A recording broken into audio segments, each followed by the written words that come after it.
திருச்சி விமான நிலையத்திற்கு வந்தடைந்த உடனேயே பன்னீர்செல்வத்தை சந்தித்த பிரதமர் நரேந்திர மோடி, இன்னும் 4 மாதங்களே நாடாளுமன்ற தேர்தல் இருக்கும் நிலையில் எடப்பாடி பழனிசாமியை அதிமுகவில் இருந்து விரட்டி அடிப்பதற்கான அனைத்து ஏற்பாடுகளையும் மத்திய அரசு செய்து வருவதாகவும், தற்பொழுது மும்முரமாக பன்னீர்செல்வம் அவர்கள் பாஜகவுடன் ஆலோசனையும் நடத்தி வருகிறது. குறிப்பாக தென் மாவட்டங்களில் எடப்பாடி பழனிசாமி அவர்கள் விரட்டியடிக்கப்பட்டு வரும் நிலையில் பெரும்பான்மையான ஆதரவுகள் பன்னீர்செல்வம் பக்கமே இருக்கிறது.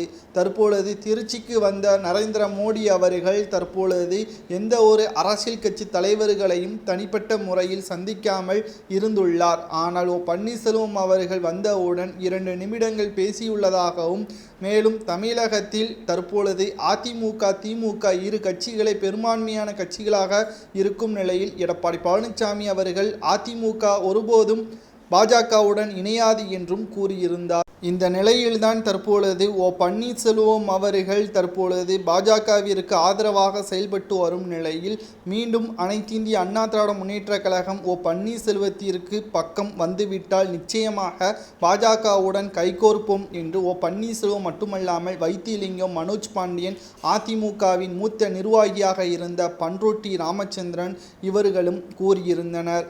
இந்த நிலையில்தான் பன்னீர்செல்வம் அவர்களை சந்தித்த நரேந்திர மோடி அவர்கள் நிச்சயமாக மேல்முறையீடு வழக்கில் வெற்றியடைவதற்கான வாய்ப்புகள் இருக்கிறது என்று நம்பிக்கையும் அளித்திருக்கிறதாக தகவல்கள் வெளியாகி இருக்கிறது.